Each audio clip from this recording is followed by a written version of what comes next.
আন্তর্জাতিক নারী দিবস। কিন্তু এই দিনটি কি শুধুই উৎসবের নাকি প্রতিবাদের?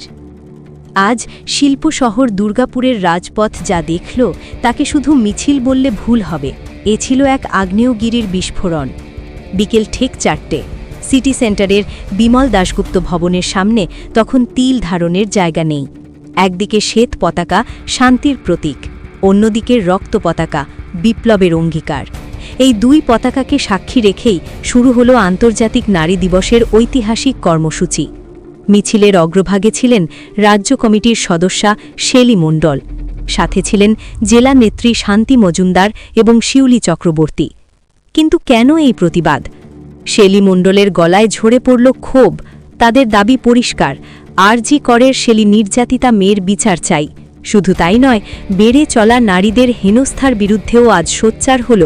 ভবন থেকে বের হওয়া এই সুবিশাল মিছিল যখন রাজপথ পরিক্রমা করছিল তখন থমকে গিয়েছিল গোটা শহর।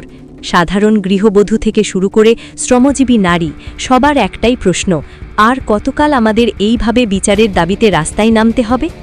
নারী দিবস আসে, নারী দিবস যায়, কিন্তু দুর্গাপুরের এই শ্বেত রক্ত পতাকার লড়াই মনে করিয়ে দিল, যতক্ষণ না নিরাপত্তা সুনিশ্চিত হচ্ছে ততক্ষণ এই গর্জন থামবে না। আপনারা কি মনে করেন, এই লড়াইয়ে কি সাধারণ মানুষের আরও বেশি পাশে থাকা উচিত নয়? কমেন্ট করে জানান আপনার মতামত। এসপি স্টোরিজের হয়ে ভিডিওটি ভালো লাগলে লাইক করুন এবং শেয়ার করে পৌঁছে দিন সবার কাছে। সাবস্ক্রাইব করতে ভুলবেন না।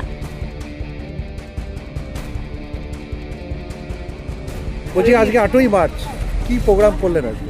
আজকে আমরা 8ই মার্চ আমরা যেটা ভেবেছিলাম যে আমাদের আজকে দাবি আদায়ের দিন, যেহেতু সমস্ত ভোটাধিকারের দাবিতে এই লড়াই শুরু হয়েছিল। নিউ ইয়র্কের দর্জি শ্রমিকরা প্রথম রাস্তায় নেমেছিলেন।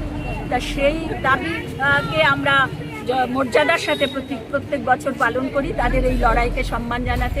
মহিলারা যে সমাজে যেভাবে নির্যাতিত, নিপীড়িত এবং এমনকি লিঙ্গ বৈষম্যের বিষয়েও মহিলাদেরকে বিভেদ করা হচ্ছে। শ্রমক্ষেত্রে দাঁড়িয়ে অসংগঠিত ক্ষেত্রে মহিলাদের এখনও পর্যন্ত 20% বেতন কম। এই সমস্ত কিছু দাবিতে আজ আমাদের লড়াই।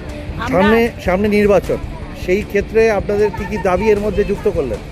আমরা এর মধ্যে আমাদের অনেক দাবি যুক্ত আছে, যেমন কাজের জায়গায় মহিলাদের সমবেতন, সমমজুরি দিতে হবে, লিঙ্গ বৈষম্য দূর করতে হবে, প্রজাতন্ত্র রক্ষা করতে হবে, সার্বভৌমত্ব রক্ষা করতে হবে দেশে। সেই সাথে আমাদের স্থানীয় কিছু দাবি যেমন ছিল এসআইআরে, যেমন মানুষ হ্যারাসমেন্ট হচ্ছে, মানুষের ভোটাধিকারের দাবি, যে ভোটাধিকারের দাবি ছিল আমাদের এই আলেকজান্ডার কোলন্তাই কিংবা ক্লারা জেটকিন যে ভোটাধিকারের দাবিকে সামনে রেখে লড়াইটা শুরু করেছিলেন এবং আদায় করেছিলেন, সেই দাবিটাও আমাদের কাছে আমরা দেখতে পাচ্ছি যে বর্তমানে ভোটাধিকার মানুষের হারিয়ে যাচ্ছে। ভোটাধিকারকেও কেড়ে নেওয়া হচ্ছে এই ইয়ের নাম করে, এসআইআরের নাম করে। অথচ আমরা পূর্বে দেখেছি এসআইআর হয়েছে, খুব নির্বিঘ্নে এসআইআর হয়েছে 2002, কিন্তু বর্তমানে সেই পরিস্থিতি নেই। সেটাও আমাদের লড়াই। ঠিক আছে, ধন্যবাদ।